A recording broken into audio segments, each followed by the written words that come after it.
យើងតមេរៀនយើងគឺមេរៀនទី1ធនធានរ៉ែយើងចូលដល់ចំណុចលេខ2យើងនិយាយអំពីកំណត់កំណត់រ៉ែ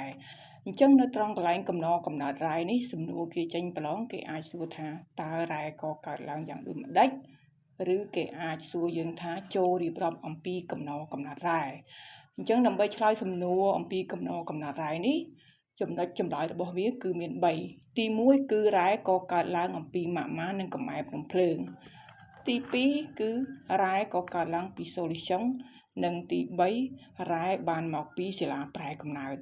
អញ្ចឹងខ្ញុំលម្អិតចំណុចមួយរ៉ែក៏កើតឡើងពីម៉ាក់ម៉ានិងកំម៉ែភ្នំភ្លើងអញ្ចឹងនៅត្រង់កន្លែងនេះគឺរ៉ែក៏កើតឡើងពីម៉ាក់ម៉ានៅពេលដែលម៉ាក់ម៉ានឹងក្តៅហើយចុះត្រជាក់នៅក្នុងជម្រៅផែនដីឬក៏កើ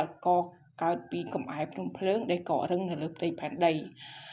ហើយទំហំក្រាមនៃរ៉ែហ្នឹងគឺវាអាស្រ័យទៅលើអត្រាចុះត្រជាក់នៃម៉ាក់ម៉ាអញ្ចឹងចំណុចនេះខ្ញុំនឹងបញ្យល់បន្ថែមនៅវីដេអូបន្តទៀតដែលខ្ញុំបង្ហាញទៅលើរូបអញ្ចឹងឥឡូវខ្ញុំ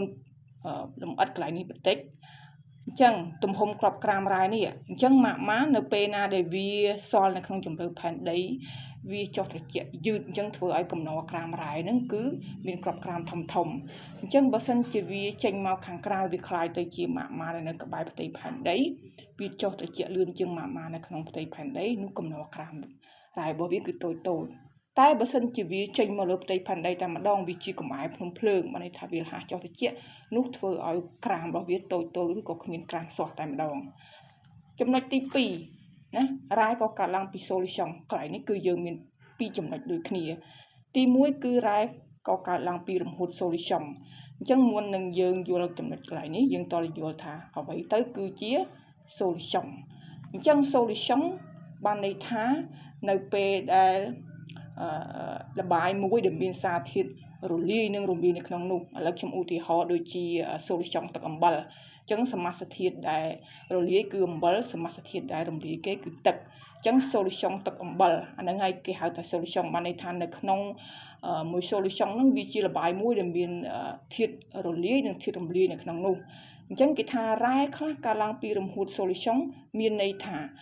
នៅក្នុងរំហួតសូលីសុងមួយនៅពេលដែលទឹកនឹងវាហួតអស់ទៅវានឹងបន្សល់កំណរក្រាមរ៉ែដូចជាសូលីសុងទឹកអំបិលអញ្ចឹងពេលណាយើង